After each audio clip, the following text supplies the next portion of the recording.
Θέλω να ευχαριστήσω όλους και όλες οι οποίοι είσαστε σήμερα παρόντες εδώ στην καθιερωμένη συνέντευξη των Ποσειδωνίων. Όπως ξέρετε, εμείς έχουμε αποφασίσει τα τελευταία 5 χρόνια να μιλάμε μόνο όταν χρειάζεται κάτι να επικοινωνήσουμε και να επικοινωνήσουμε με όλους εσάς, χωρίς καμία εξαίρεση, θεωρώντας ότι έτσι συμβάλλουμε ουσιαστικά στην αναβάθμιση του θεσμού των media γενικότερα και έτσι να δίνουμε την ευκαιρία σε όλους και σε όλες σας να κάνετε τη δουλειά σας. Επίσης θέλω να ευχαριστήσω σήμερα όλους τους συναδέλφους οι οποίοι μας τιμούν με την παρουσία τους στη σημερινή συνέντευξη, την οποία θα ξεκινήσω αμέσως.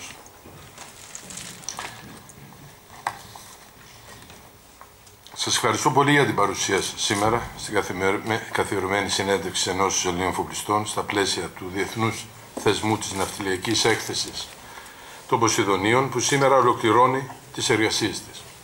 Για άλλη μια φορά τα Ποσειδώνια 2014 έφεραν στο προσκήνιο τις επιδόσεις της διεθνούς ναυτιλίας, της επιχειρηματικής αυτής δραστηριότητας που προσφέρει αναντικατάστατες και υψηλού επίπεδου θαλάσσιες μεταφορικές υπηρεσίες στο διεθνές εμπόριο. Τα Ποσειδώνια 2014 βρήκα την ναυτιλία των Ελλήνων να διατηρεί την ηγετική της θέση στη διεθνή κατάταξη των ναυτιλιακών δυνάμεων παρά τις δυσμενείς συνθήκες που επικρατούν στη διεθνή ναυτιλιακή αγορά. Θα μου επιτρέψετε να επαναλάβω τους εντυπωσιακούς αριθμούς που αντιπροσωπεύει η ναυτιλία που ελέγχεται από Έλληνες εφοπλιστές. 3.669 πλοία με μέσο όρο ηλικίας 9,9 έτη. 16,16 του παγκόσμιου στόλου σε deadweight. 46,72 του ευρωπαϊκού στόλου σε gross tonnage. 18,51 του παγκόσμιου στόλου πλοίων μεταφοράς φορτίων χίδιν σε deadweight. 23,32 του παγκόσμιου στόλου δεξαμενοπλοίων μεταφοράς αργού πετρελαίου σε deadweight.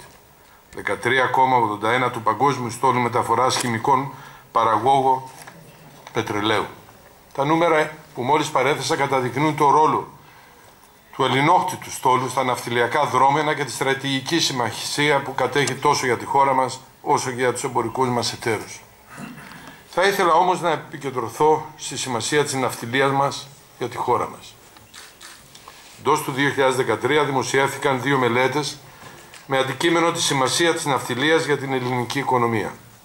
Αναφέρομαι ειδικότερα στη μελέτη του Ιδρύματος Οικονομικών και Βιομηχανικών Ερευνών του ΙΟΒΕ με τίτλο «Η συμβολή της πρωτοπόρου ναυτιλίας στην ελληνική οικονομία» και στη μελέτη του Διεθνούς Οίκου Μελετών, The Boston Consulting Group, με θέμα εκτίμηση του αντίκτυπου της ελληνικής ναυτιλίας στην οικονομία και την κοινωνία.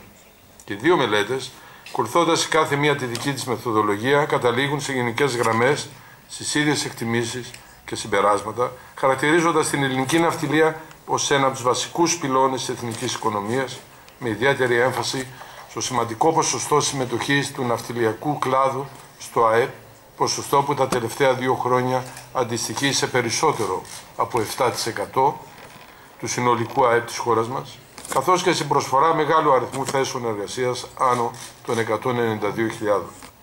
Επιπροσθέτως και οι 2 μελέτες τονίζουν την περαιτέρω δυναμική που έχει ο τομέας και τη δυνητική προσφορά του στην ελληνική οικονομία μέσω της περαιτέρω προσέλκυσης εγκατάστασης ναυτιλιακών δραστηριοτήτων στην Ελλάδα και της αύξησης των θέσεων εργασίας των απασχολουμένων στους διάφορους τομείς της ναυτιλιακής βιομηχανίας. Βασική προϋπόθεση που θέτουν είναι η ύπαρξη σταθερού και ανταγωνιστικού θεσμικού πλαισίου. Προς επίρρωση των ανωτέρων, προσφάτως το ΙΟΒΕ εκπώνησε νεότερη μελέτη, η οποία ακόμα δεν έχει λάβει δημοσιότητα, με θέμα την ενίσχυση των απασχολουμένων Ελλήνων στην πρωτοπόρο ναυτιλία. Η εν λόγω μελέτη εκτιμά τα αναμενόμενα ωφέλη για τη δημιουργία θέσεων εργασίας για Έλληνες ναυτικούς, στην περίπτωση που Έλληνες ναυτικοί, τόσο αξιωματικοί όσο και κατώτερα πληρώματα, απασχοληθούν στην επάνδρωση του ελληνόκτητου στόλου. Στην περίπτωση αυτή θα δημιουργηθούν νέες θέσεις εργασίας άμεσα επί των πλοίων, αλλά και έμεσα, λαμβάνοντας υπόψη τις πολλαπλασιαστές επιδράσεις στην οικονομία, και θα υπάρξει παράλληλα ενίσχυση του ετήσιου εθνικού εισοδήματος της τάξης των 2,8 δις έως, υπό το βέλτιστο θεωρητικό σενάριο, των 5 δις. Το ανωτέρω είναι εφικτά εφόσον επικρατήσουν ελληνική αγορά εργασίας, οικονομικοί όροι σύμφωνοι με τα νομίμως ισχύοντα, και επαναλαμβάνω, τα νομίμως ισχύοντα στη διεθνή ναυτιλιακή αγορά εργασίας και τις σχετικές διεθνείς συμβάσεις. Γιατί δεν πρέπει να ξεχνάμε ότι το ελληνόκτητο πλοίο πρέπει να είναι ανταγωνιστικό προκειμένου να επιβιώσει στο διεθνή ναυτιλιακό στίβο. Και προσθέτω, η περιορισμένη αριθμητική δυνότητα εισακτέων σπουδαστών στις υπάρχουσες ναυτικές ακαδημίες καθιστά αναγκαία την άμεση λειτουργία συστήματος ιδιωτικής ναυτικής εκπαίδευσης. Η ανεργία αποτελεί το ουσιαστικότερο πρόβλημα που αντιμετωπίζει η ελληνική κοινωνία και η αντιμετώπιση του είναι καθοριστικής σημασίας για την ανάκαμψη της ελληνικής οικονομίας μετά από τα τελευταία 6 χρόνια συνεχούς ύφεσης. Η μελέτη που σας ανακοίνωσα λοιπόν επιβεβαιώνει ότι η ναυτιλία μπορεί να συμβάλλει στην αντιμετώπιση αυτής, δίνοντας επαγγελματικό διέξοδο και ελπίδα στους άνεργους νέους μας να εργαστούν για το δυναμικό αυτό κλάδο.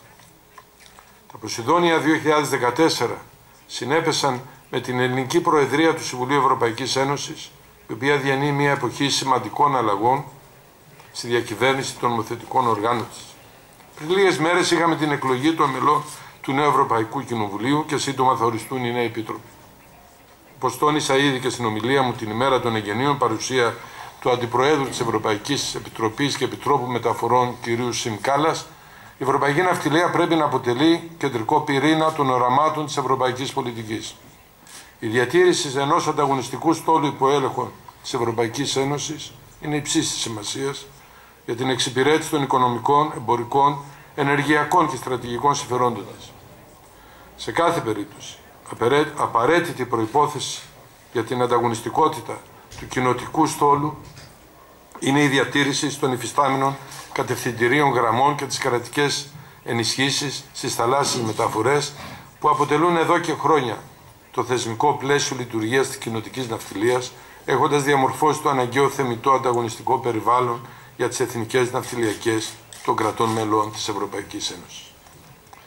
Τέλος, θα ήθελα να αναφερθώ με συντομία στο πρόγραμμα κοινωνικής προσφοράς και αλληλεγγύης που υλοποιεί η Ένωση Ελλήνων Εφοπλιστών από το 2012 με διακριτικό τρόπο προκειμένου να σταθεί αρρωγός στις κοινωνικές ομάδες συμπολιτών μας που έχουν πληγεί από τις δυσμενείς οικονομικές συνθήκες.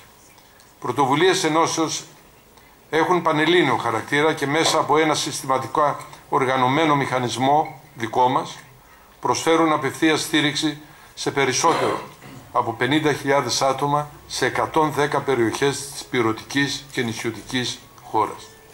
Ειδικότερα, το πρόγραμμα σύντησης με μηνιαία πακέτα βοήθειας στηρίζει 11.000 οικογένειες και υλοποιείται σε συνεργασία με 30 Μητρόπολεις, 25 Δήμους και περισσότερες από 60 οργανώσεις φορέων εντός και εκτός Αττικής. Στον τομέα της υγείας, το πρόγραμμα Υγεία για Όλους, που χρηματοδοτεί εξ ολοκλήρου η Ένωση Ελλήνων Εφοπλιστών και υλοποιεί η Οργάνωση Γιατροί του Κόσμου, έχει ήδη πραγματοποιήσει επισκέψεις σε 30 περιοχές και έχει ωφελήσει πάνω από 9.000 άτομα σε όλη την Ελλάδα και συνεχίζεται με έντονους ρυθμούς. Η Ένωση Ελλήνων Εφοπλιστών επίσης στηρίζει με στοχευμένες ενέργειες 40 κοινωνικούς φορείς και δομές πρόνοιας με έμφαση σε κέντρα προστασίας βρεφών, νηπίων, ατόμων με αναπηρία και ηλικιωμένων, ακόμα και φυλακισμένων γυναικών με παιδιά στην Ελλάδα. Επίσης προωθούνται ενέργειες επισκευής και αναβάθμισης κτηριακών εγκαταστάσεων και εξοπλισμού των Ακαδημιών Εμπορικού Ναυτικού που φιλοξενούν τις επερχόμενες γενιές της ναυτοσύνης της χώρας μας. Αυτά ήθελα να τονίσω από τη δική μου πλευρά και τώρα βεβαίως είμαι μαζί με τους συναδέλφους μου από το Διοικητικό Συμβούλιο της Ενώσεως μας στη διάθεσή σας για να απαντήσουμε στις ερωτήσεις σας. Σας ευχαριστώ πολύ.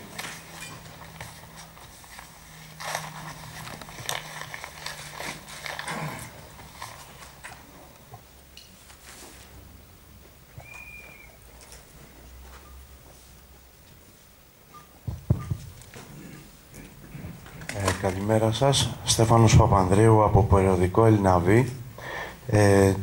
Μιλήσατε για την μελέτη της Boston Consulting Group, η οποία περιγράφει τη δυνητική συνεισφορά, μάλλον τη συνεισφορά της ναυτιλίας στην εθνική οικονομία και τη δυνητική της προσφορά, η οποία νομίζω ότι στην έκθεση ανέρχονταν μέχρι και το 12% του ΑΕΠ μπορούσε να φτάσει εάν η εκάστοτε κυβέρνηση προχωρήσει στα αναγκαία μέτρα ενίσχυσης ή υποδοχής ναυτιλιακών επενδύσεων στην Ελλάδα.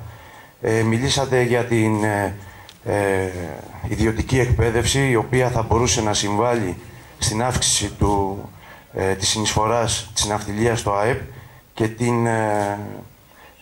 και την επάνδρωση περισσότερων Ελλήνων ναυτικών στα ελληνόκτητα πλοία. Θα θέλατε να σχολιάσετε επίσης και τη δυνατότητα των ναυπηγήσεων μετασκευών και επισκευών που θα μπορούσε να έχουμε κάποια ανάπτυξη περαιτέρω εκεί και μάλιστα γίνονται κάποιες ενέργειες για το LNG, για μετασκευές LNG. Πώς εσείς υποδέχεστε αυτές τις πρωτοβουλίες από μεριά σας? Ευχαριστώ. Καταρχήν θέσατε πάρα πολλά θέματα. Θα απαντήσω σε ορισμένα, διότι θα δώσουμε και ευκαιρία άλλοι συνάδελφοί σας να ρωτήσουν. Καταρχήν για τις επισκευές και μετασκευές και κατασκευές. Αυτό δεν μπορεί να γίνει πραγματικότητα για ένα και απλό λόγο. Ότι τα τελευταία χρόνια οι ίδιοι οι συνδικαλιστές έχουν καταστρέψει από μόνοι τους την οποιαδήποτε τόλμη συναδέλφων να έρθουν στην Ελλάδα να κάνουν επισκευές. Και αυτοί οι οποίοι βρίσκονται, διότι δουλεύουν από ή προς την Ελλάδα, έχουν τεράστια προβλήματα να επισκευάσουν ένα βαπόρι χωρίς την παρέμβαση των συνδικάτων, που είναι βασικός λόγος ο οποίος οι συνάδελφοι δεν έρχονται στην Ελλάδα. Το δεύτερο είναι ότι το κόστος εργασίας είναι πάρα πολύ ακριβό. Μπορώ να σας πω ότι τα τελευταία χρόνια είχε φτάσει περίπου 35 ευρώ η ώρα, όταν στην Τουρκία είναι κάτω από 5 δολάρια η ώρα και στη γειτονική Βουλγαρία ίσως είναι 3 ευρώ η ώρα. Οπότε μπορεί κάποιος να βγάλει τα συμπεράσματα. Άρα να φύγουμε από τις επισκευές και να απαντήσω γενικότερα για τις μελέτες. Κοιτάξτε, η μελέτη του Boston Consulting και η μελέτη η τελευταία που αναφέρθηκα του ΙΟΒΕ για την απασχόληση δίνει από μόνη της το αποτέλεσμα. Εάν αύριο το πρωί, εγώ δεν λέω στο καλύτερο σενάριο να έρθουν 5 δις από την απασχόληση Ελλήνων στα πλοία, ας έρθουν τα 3 δις. Αυτό είναι καθαρά προστιθέμενη αξία στο ΑΕΠ της χώρας, διότι δεν υπάρχει ανταποδοτικότητα. Οι ναυτικοί δουλεύουν εκτός Ελλάδος, αυτά που βγάζουν, αυτά τα στέλνουν στην Ελλάδα και αυτό είναι προστιθέμενη αξία στην ελληνική οικονομία. Βέβαια, για να φτάσουμε εκεί, για όσους θυμάστε στα προηγούμενα Ποσειδόνια, ζητούσαμε να γίνει το αυτονόητο. Να μπορούμε να έχουμε ατομικές συμβάσεις πάνω στα πλοία μας. Ατομικές συμβάσεις οι οποίες δεν θα ήταν καταχρηστικές. Γι' αυτό και στην εισαγωγική θέση και ομιλία μου είπαμε ότι να συμβαδίζουν με τις διεθνείς συμβάσεις. Αυτό εμείς το είχαμε πει εδώ και 2 χρόνια. Ευτυχώς μας πρόλαβε ότι πήγε στη Βουλή πήγε η MLC, η οποία ήταν υποχρέωση της ελληνικής κυβέρνησης να περάσει τη σύμβαση της MLC λόγω του IMO, και μέσα στην κατοχύρωση αυτής της σύμβασης, της διεθνούς σύμβασης της MLC, εκεί επιτρέπεται η ατομική σύμβαση υπό μία προϋπόθεση, ότι δεν υπάρχει συλλογική σύμβαση εργασίας. Εδώ και λίγες μέρες έχουμε τουλάχιστον πάρει πιστοποιημένα από τον αρμόδιο Υπουργό ότι δεν έχουμε συλλογική σύμβαση εργασίας.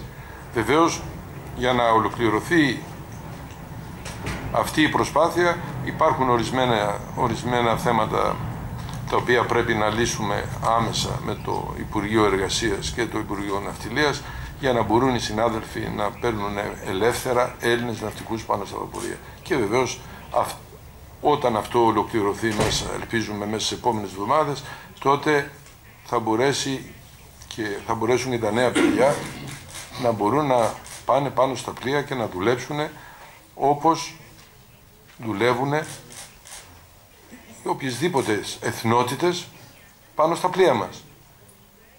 Με μισθούς οι οποίοι δεν είναι μισθοί που όλοι πιστεύουν ότι είναι τόσο πολύ χαμηλοί. Αν φανταστείτε ότι ο χαμηλότερος μισθός αυτή τη στιγμή του ναύτου είναι περίπου γύρω στα $1.500. Αν θεωρηθεί ότι είναι φθηνός, τότε ποιος είναι ο φθηνός εργατικός μισθός που δίνουν στη στεριά? Είναι κάτω από €500. Λοιπόν, δεν είναι φθηνός. Είναι μια χαρά και νομίζω ότι αυτό, αν ολοκληρωθεί άμεσα, θα έχει πάρα πολύ θετική ανταπόκριση στους νέους οι οποίοι θέλουν να ασχοληθούν με το ναυτικό επάγγελμα. Κύριε Πρόεδρε, καλημέρα. Στη διάρκεια των τελευταίων 2 ετών έχει ασκηθεί μια πολύ... Μπορώ να συνεχίσω? Ναι. Ευχαριστώ.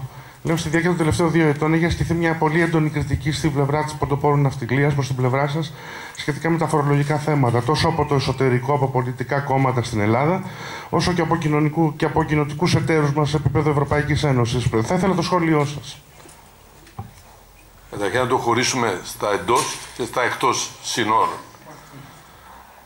Ας αρχίσουμε εδώ με την Ελλάδα. Καταρχήν, έχουμε πει πάρα πολλές φορές ότι ο εφοπλισμός είναι στην Ελλάδα διότι οικειοθελώς ήρθαμε, και μιλάω για λογαριασμό όλων των συναδέλφων, εδώ στην Ελλάδα διότι θέλαμε, και θεωρώ ότι οι Έλληνες εφοπλιστές όχι ότι είναι λιγότερο πατριώτες από τους άλλους, αλλά επειδή ζούσαν πάρα πολλοί συνάδελφοι στο εξωτερικό, αισθάνθηκαν ότι ο τόπος και η χώρα που τους εκπροσωπεί είναι η Ελλάδα. Εάν όμως κάνουμε μία μικρή αναδρομή 100 τόσα χρόνια πίσω, από τότε που σταμάτησε, μπήκε ο ατμός, τα πρώτα ατμόπλια από την αρχή του 1900 και μετά, θα δείτε στην περίοδο του 1910 περίπου, η Ελλάδα, η ελληνική ναυτιλία τότε, η οποία δεν ήταν εδώ, και τότε θέλανε οι συνάδελφοι να έρθουν εδώ και υπήρχαν διάφορα τότε κόμματα τα οποία δημιουργούσαν διάφορες αντιδράσεις. Αλλά τότε ο εφοπλισμός, ο ελληνόχτωτος στόλος ήταν περίπου 15% του παγκόσμιου με τα ατμόπλια. Τα τότε ατμόπλια, τα μικρά βαπορία. Ελέγχε ο Έλληνας εφοπλιστής 15% του παγκόσμιου στόλου. Γι' αυτό εμείς λέμε ότι εμείς δεν είμαστε μια παράδοση και ιστορική παράδοση, είμαστε μια ζώσα παράδοση. Εξακολουθούμε μετά από 100 τόσα χρόνια να ελέγχουμε πάνω από 15%, πάνω από το 16% του παγκόσμιου στόλου σε deadweight. Τότε οι συνάδελφοί μας, και αυτό είναι κάτι το οποίο είναι κατανοητό σε εμάς, πολύ δύσκολο να το καταλάβουν άλλοι. Ζητούσαν ένα πράγμα από τις οποιασδήποτε κυβερνήσεις: να παραμείνει ο εφοπλισμός, ο ελληνόχτωτος στόλος ανταγωνιστικός έναντι του τότε ανταγωνισμού. Και τότε είχαν το ίδιο πρόβλημα που έχουμε και εμείς σήμερα. Εγώ θα σας διαβάσω μισή παράγραφο της συνέντευξης του Κουντουριώτη, που είχε την καλοσύνη ο κύριος Φουστάνος να τη βρει και να την αναδείξει. Τότε έδωσε συνέντευξη το 1910 ως πρωθυπουργός, και θα σας πω για να καταλήξουμε στο σήμερα. Το 1910 λέει ο Κουντουριώτης.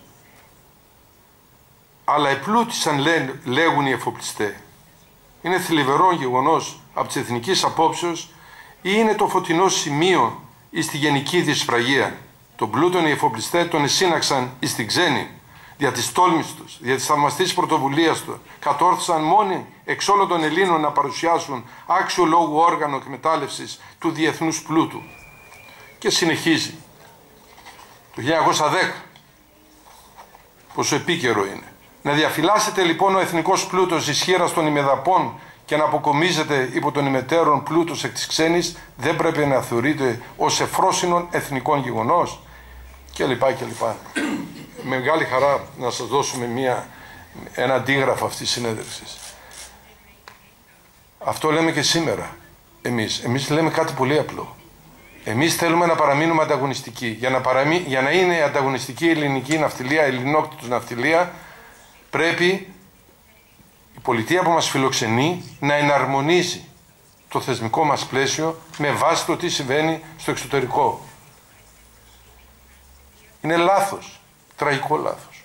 Ορισμένοι πολιτικοί που καταθέτουν επερωτήσεις στη Βουλή και αναφέρονται σε ελαφρύσεις, φορολογικές παροχές προς εφοπλιστές. Όταν κάποτε ρώτησα να μας πούν μερικές, 1, 2, 5, 10, μιλάνε για 40.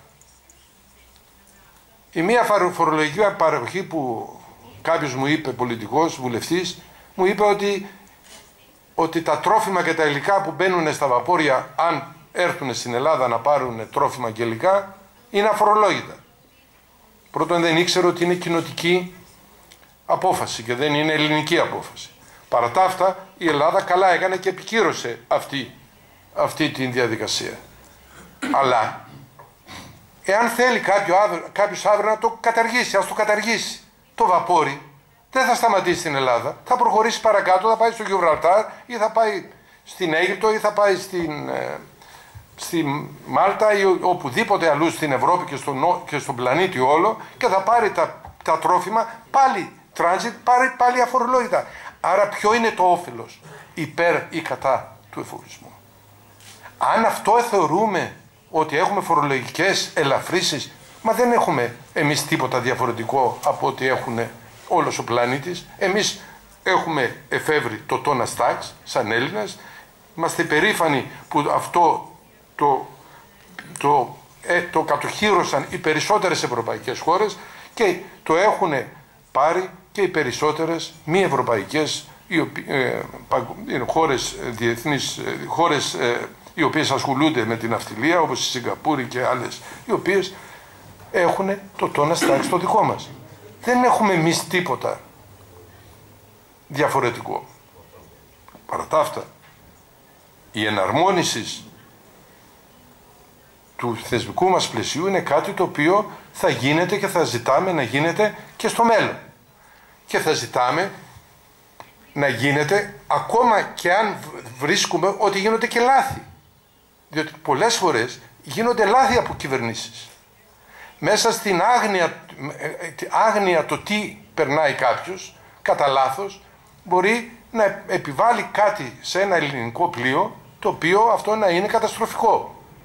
Σας δώσω άλλο ένα παράδειγμα και θα σταματήσω να δίνω παραδείγματα για να μην θεωρηθεί ότι έχω αντιπαλότητα με τη Βουλή. Δεν έχω καθόλου καμία αντιπαλότητα. Απλώς νομίζω πάρα πολλοί βουλευτές δεν έχουν γνώση του αντικειμένου το οποίο εμείς ασχολούμεθα.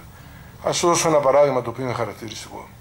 Τελευταίως βγήκε λαθασμένα, τουλάχιστον αυτό το έχουν αποδεχθεί στην κυβέρνηση, να φορολογηθούν οι ξένοι στα ελληνικά πλοία, ελληνικής σημαίας πλοία. Οι ξένοι, ναυτικοί. Δεν υπάρχει σε καμία χώρα στον πλανήτη. Η ευρωπαϊκή ή μη. Τους φορολογούμε. Αυτό τι σημαίνει? Ότι αν φορολογείς την ελληνική σημαία και η Μάλτα που είναι κοινοτική και μπορείς να έχεις Έλληνες αξιωματικούς με τους ίδιους όρους όπως η Ελλάδα, η Κύπρος και άλλες ευρωπαϊκές χώρες, βάζεις τη σημαία τη Μάλτα διότι δεν πληρώνεις φόρο για τους ξένους που έχεις πάνω στο βαπόρι.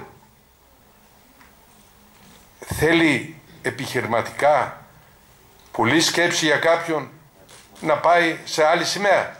Εγώ δεν μιλάω να φύγεις από την ευρωπαϊκή σημαία. Να μείνουμε στην ευρωπαϊκή σημαία, την οποία τη θέλουμε. Άρα είναι λάθος. Και ο νομοθέτης δεν σκέφτηκε ότι αν το φορολογείς, του δίνεις αλφα-φημή και θα πρέπει να του δώσεις και κάρτα μονίμου κατοικίας στην Ελλάδα. Για φανταστείτε, περίπου 40-50 χιλιάδες είναι στα 900 περίπου πλοία ελληνικής σημαίας, να δίναμε το χρόνο 40.000 Φιλιππινέζους, να τους δίναμε άδεια εγκατάσταση στην Ελλάδα. Λοιπόν, αυτά γίνονται και θα γίνονται, είναι λάθος. Προφανώς εμείς θέλουμε να εναρμονίσουμε το λάθος στη σωστή κατεύθυνση. Αν αυτό θεωρείται ότι έτσι εμείς πετυχάνουμε φορολογική απαλλαγή, προφανώς είναι λάθος αυτών που το σκέπτονται. Εμείς θέλουμε να μείνουμε ανταγωνιστικοί. Αυτό είναι η βάση για το κομμάτι της Ελλάδος. Κοιτάξτε, η ελληνική ναυτιλία το τελευταίο καιρό δέχθη πειρά από διάφορους πολιτικούς εκτός Ελλάδος. Εγώ δεν θέλω να έρθω σε αντιπαράθεση με καμία κυβέρνηση και με κανένα πολιτικό εκτός. Ούτε με την ελληνική κυβέρνηση. Εμείς παγίως δεν κρίνουμε τις κυβερνήσεις, διότι θεωρούμε ότι όλοι θέλουν το καλό της Ελλάδος και της ελληνικής ναυτιλίας. Αλλά οι εκτός Ελλάδος πολλές φορές μας βάζουν στο στόχαστρο, είτε διότι αισθάνονται ότι δεν μπόρεσαν να ταπεξέλθουν οι ίδιοι στις απαιτήσεις της διεθνούς ναυτιλίας και να δημιουργήσουν δικό τους μεγάλο στόλο, είτε διότι έτσι θα μπορούσαν να ικανοποιήσουν και στην εσωτερική τους δομή, να ικανοποιήσουν τα οποιαδήποτε θέματα δημιουργούνται στις χώρες τους. Η ευρωπαϊκή ναυτιλία πρέπει να παραμείνει πιστή στα State Aid Guidelines και οι περισσότερες χώρες έχουν πάρει το σύστημά μας, το Tonnage Tax. Τα State Aid Guidelines τελευταίως αναθεωρήθηκαν, είμαστε ευτυχείς γι' αυτό. Είναι κάτι το οποίο όλοι οι Ευρωπαίοι πρέπει να είμαστε πίσω από αυτή την λογική, διότι η ευρωπαϊκή ναυτιλία είναι καλή για τους Ευρωπαίους πολίτες. Χωρίς την ευρωπαϊκή ναυτιλία η Ευρώπη στο τέλος θα είναι ορφανή. Δεν μπορεί να ζήσει η ευρωπαϊκή οικονομία χωρίς να έχει ισχυρή ευρωπαϊκή ναυτιλία. Σήμερα ελέγχει η Ευρώπη το περίπου 43-44% του παγκόσμιου στόλου. Εμείς ελέγχουμε περίπου το 46%. Είναι προς τη σωστή κατεύθυνση. Διότι αν η Ευρώπη χάσει την ναυτιλία της, δεν θα είναι εις βάρος της Ελλάδος. Θα είναι εις βάρος των πολιτών της Ευρώπης. Διότι την Ελλάδα ή τους άλλους Ευρωπαίους που έχουν πλοία θα τους αντικαταστήσουν, λυπάμαι, ασιάτες συνάδελφοι, που σίγουρα δεν θα δίνουν λογαριασμό στην ευρωπαϊκή πολιτική σκηνή στις Βρυξέλλες. Ευχαριστώ πολύ.